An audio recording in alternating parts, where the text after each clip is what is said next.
Welcome to the Singer's Guide podcast with me, Tessa. This is the show for ambitious singers who want more than just scales and song practice. We'll talk about the things regular singing lessons don't always have time to cover. Because being a singer is about more than just your voice. It's about confidence, preparation, and all the little skills that make performing effortless. I'm excited to be your guide and your fellow traveller as we explore them all. Let's get started. Hello and welcome to episode 12 of the Singer's Guide podcast, and this is the final episode of the season. And so today I think is a nice time to do a bit of reflection.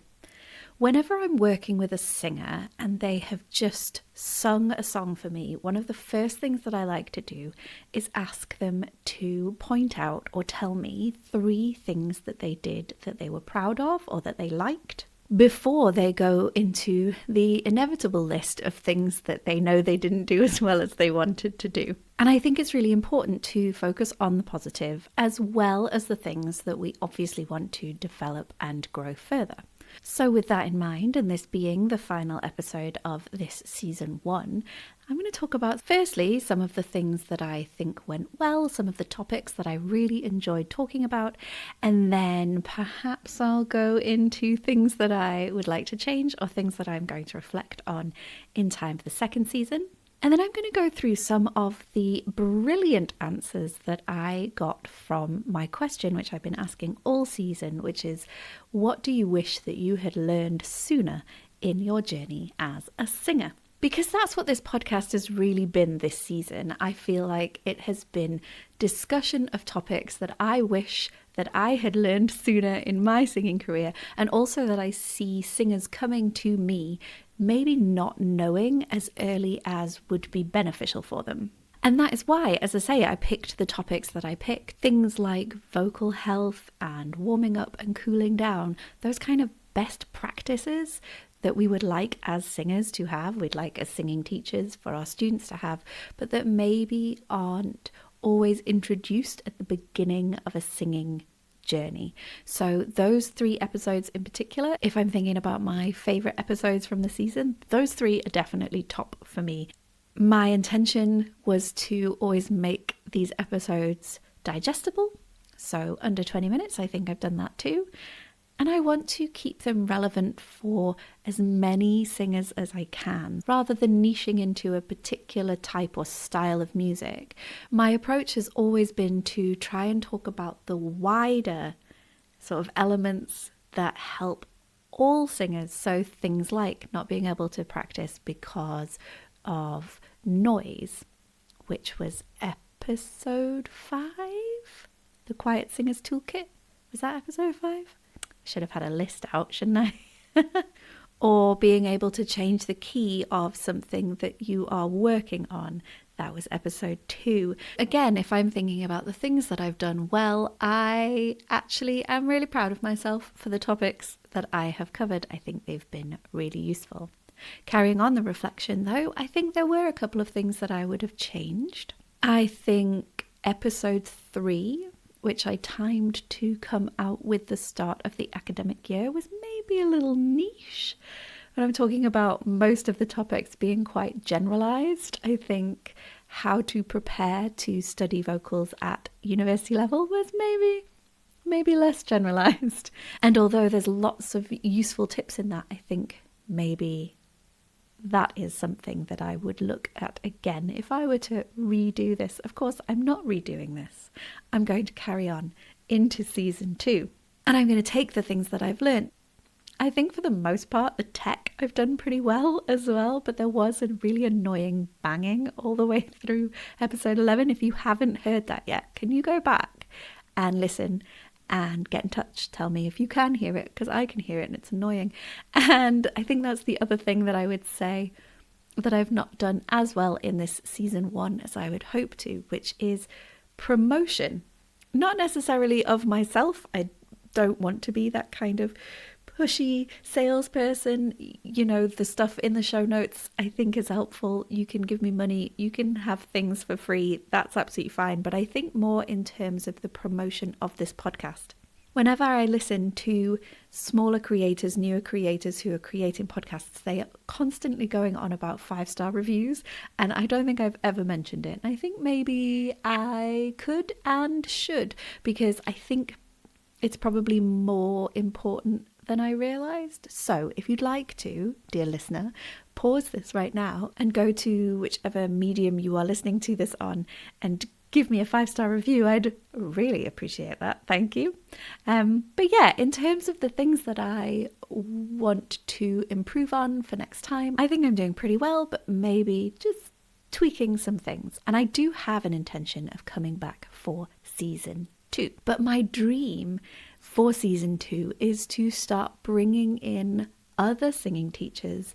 And as my question of season 1 has been for the singers, what do you wish you had learned earlier in your singing career? What I'd really like is to ask the singing teachers. I'm going to ask them to only tell me just one. I know that their answers will be all the things, but just one thing that they wish singers knew. And I think that will be really exciting. And I would like to, if I'm back onto my reflecting part of this podcast, I would like to get 1 or 2 episodes ahead, because I had been doing that at the beginning of this podcast and then it started to fall back a little. I'm recording this the day before it's supposed to be out.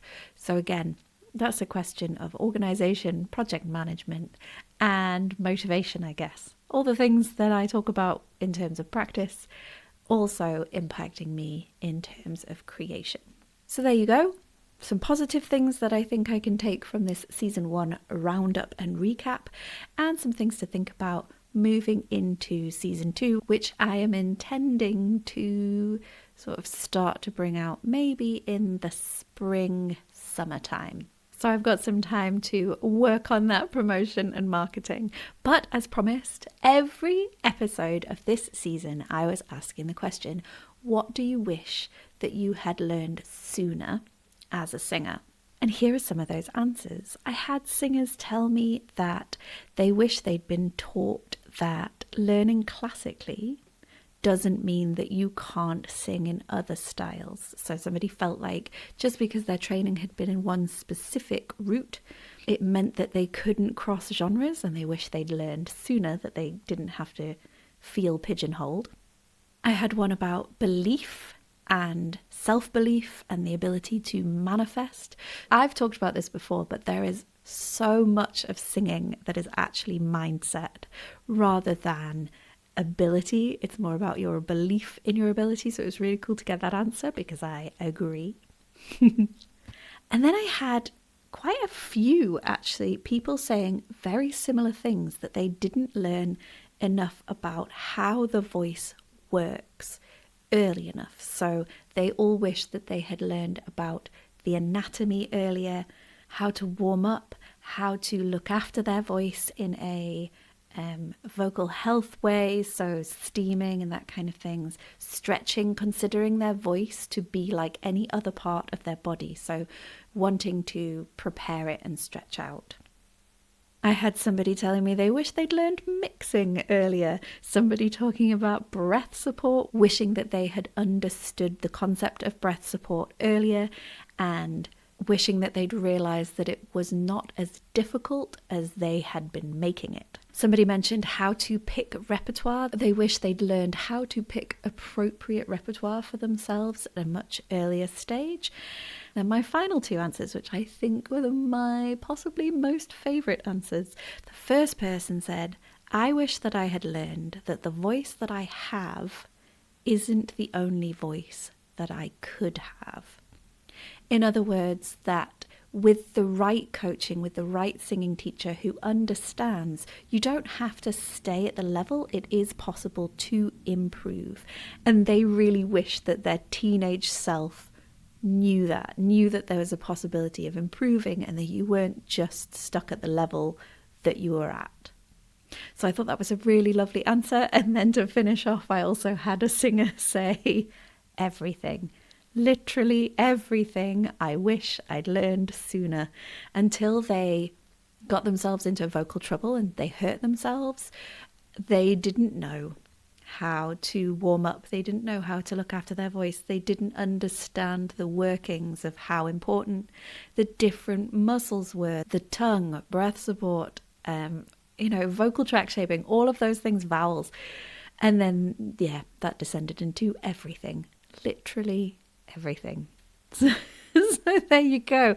There is so much to learn as a singer. And I think one of the things that we need to get really good at is being able to prioritize and not get overwhelmed and snowed under with all these things that we want to improve, and being able to, decide this is the thing that I'm going to work on now, but I know that these other things exist. And hopefully that's what this season of the podcast has done for you, and hopefully season 2 will continue to do. But in this final episode, I would like to ask you one more question, which is, which episode have you found the most useful? Which one have you found the most interesting? Was there an episode that you listened to and thought, oh, I've never thought of it like that? And if there is, I would love to hear about it. And I would also love it if you gave it a 5-star review and shared it with a friend. And whilst you're at it, you can also tell me what you feel like I've missed that I haven't covered yet. What would you like to learn more about? And I will put that on my list for season 2. And so from me, Tessa, your podcast host for the Singer's Guide podcast, I will say thank you so much for listening. I am going to be taking a short break because I'm going to be trying to line up people to talk to, and I will be back later in the year. Please do have a listen back to any of the episodes. If you haven't already, please share them with a friend. Please give them a 5-star rating. And please have a lovely time singing. And I will see you next time. Bye. Thanks for tuning in to the Singer's Guide podcast. You'll find all the resources and links from this episode in the show notes.